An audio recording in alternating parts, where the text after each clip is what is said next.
Hello मेरे class 10th के प्यारे मित्रों।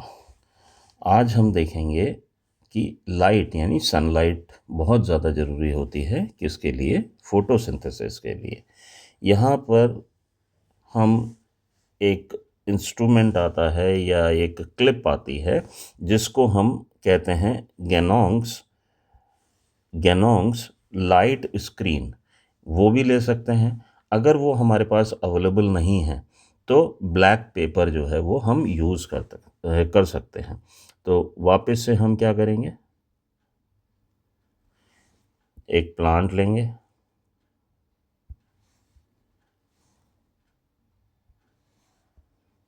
वापस से हम क्या करेंगे, एक पॉटेड प्लांट लेंगे।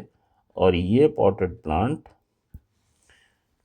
ये हमने गमला बनाया और इसके अंदर हमने जो प्लांट था, कौन सा प्लांट लेंगे, वेरीजेनेटेड प्लांट लेंगे, क्रॉटन का ले सकते हैं, ठीक है।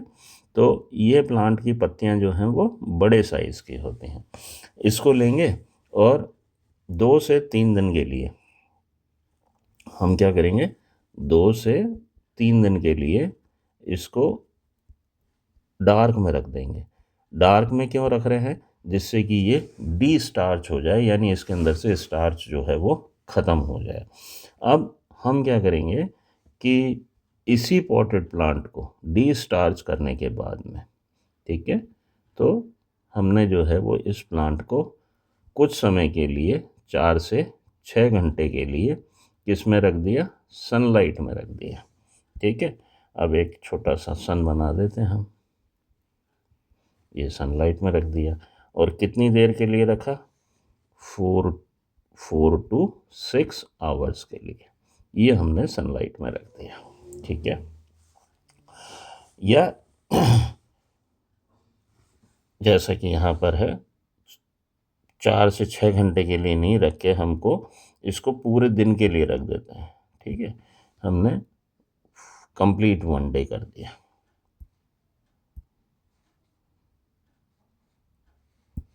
वन डे को कहाँ पर रख दिया, अंडर सन रख दिया, अंडर सनलाइट, ठीक है। अब हम क्या करेंगे,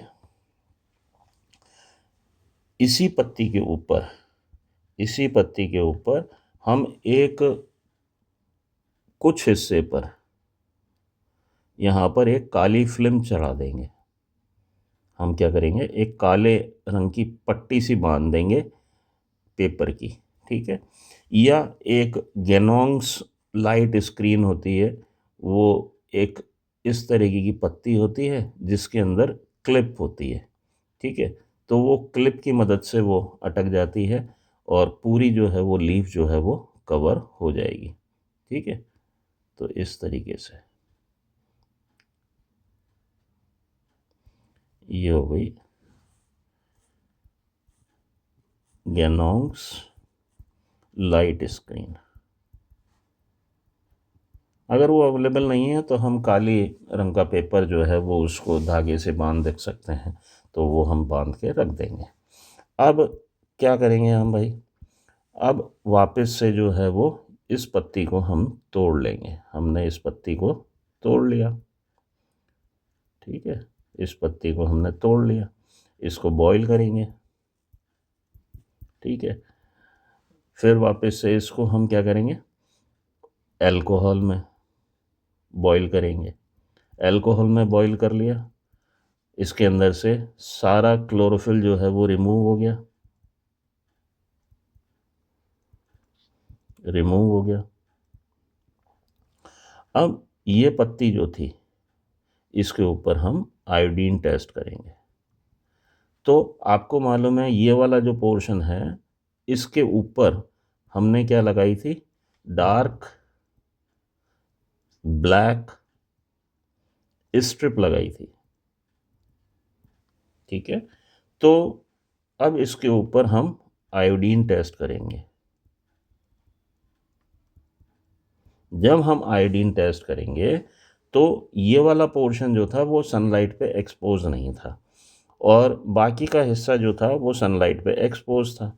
तो हम क्या देखेंगे कि यहाँ पर तो ब्लू ब्लैक नज़र आ रहा है, यहाँ पर भी ब्लू ब्लैक नज़र आ रहा है, यानी ये हिस्सा जो है वो सनलाइट के एक्सपोजर में था। तो इसलिए यहाँ पर तो फोटोसिंथेसिस हुआ और फूड जो है वो बना। ठीक है, तो ये वाला हिस्सा आयोडीन टेस्ट के अंदर क्या दिखाएगा, ब्लू ब्लैक कलर का या ब्राउन कलर का दिखाएगा। लेकिन ये वाला जो पोर्शन होगा ये वाइट होगा, क्योंकि ये पोर्शन जो है वो एक्सपोज नहीं था सनलाइट के अंदर, तो यहाँ पर जो है वो खाना बना ही नहीं। तो इससे ये प्रूव होता है कि light is essential for photosynthesis. तो एक बार दोबारा से रिवीजन कर लेंगे। सबसे पहले हम डी स्टार्च करेंगे, पॉटेड प्लांट लेंगे, डार्क के अंदर रखेंगे 2 से 3 दिन के लिए। इसके ऊपर या तो गैनोंग्स लाइट स्क्रीन रख देंगे, ब्लैक पेपर स्ट्रिप लगा देंगे लीफ के ऊपर, फिर एक्सपोज करेंगे सनलाइट के अंदर, 1 दिन के लिए उसको रखेंगे। स्टार्च टेस्ट करेंगे, लीफ को हटा देंगे, स्क्रीन को भी हटा देंगे और टेस्ट करेंगे आयोडीन के साथ। तो हमको पॉजिटिव स्टार्च टेस्ट जो है वो ब्लू ब्लैक कहाँ पर नज़र आएगा, केवल उन्हीं पोर्शंस में नज़र आएगा जहाँ पर खुला था। इससे ये प्रूव होता है that sunlight is necessary for photosynthesis. उम्मीद करता हूँ आपको बहुत अच्छे से न्यूट्रिशन वाला पार्ट जो है वो समझ में आ गया होगा। और अगर आपको अच्छे से समझ में आया है, मैंने किसी भी तरह से आपकी मदद करी है, तो please like and share my channel. Thank you.